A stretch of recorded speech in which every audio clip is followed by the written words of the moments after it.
राजनीति को कूदिले एलन मस्क अमेरिका पार्टी घोषणा प्रख्यात अमेरिकीय सामिल हेबे। वाशिंगटन रिपोर्ट अनुसार टेक बिलियनियर तथा Tesla SpaceX CEO Elon Musk America रे एक नूआ राजनीतिक दल अमेरिका पार्टी नाम घोषणा कर दलर लक्ष्य होची देश में दुई दलीय व्यवस्थार अंत घटाई लोकों स्वर को सुदृढ़ करने। अनेक प्रख्यात अमेरिकीय यही दल को खूब शीघ्र जोगदेवे एवं सांगठनिक कार्यकर्ता नियुक्ति प्रक्रिया आरंभ हो जाइछि मस्क कहते। यह सहित आसंता राष्ट्रपति निर्वाचन में मस्क प्रार्थी हो पारती बोली चर्चा जोर धरछि।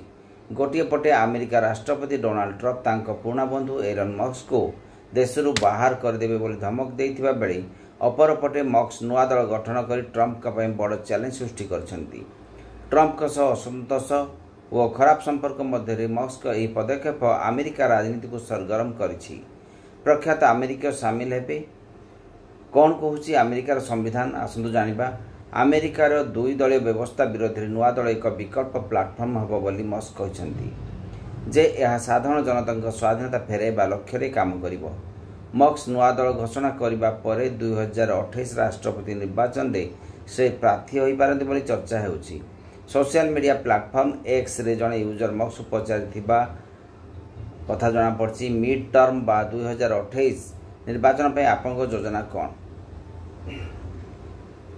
यार जवाब रे मस्क कहते जे आगामी मध्यवर्ती निर्वाचन में तांको दल सक्रिय भूमिका ग्रहण करिबो। प्रारंभिक पर्याय दल केतेक कांग्रेस और सीनेट आसन प्रार्थी को समर्थन करिबो। सूचनायोग्य अमेरिका संविधान धारा 2 धारा 1 अनुଯାयी युक्तराष्ट्र अमेरिकार राष्ट्रपति केवल सेठारे जन्म ग्रहण करथिबा व्यक्ति ही होई परिबे।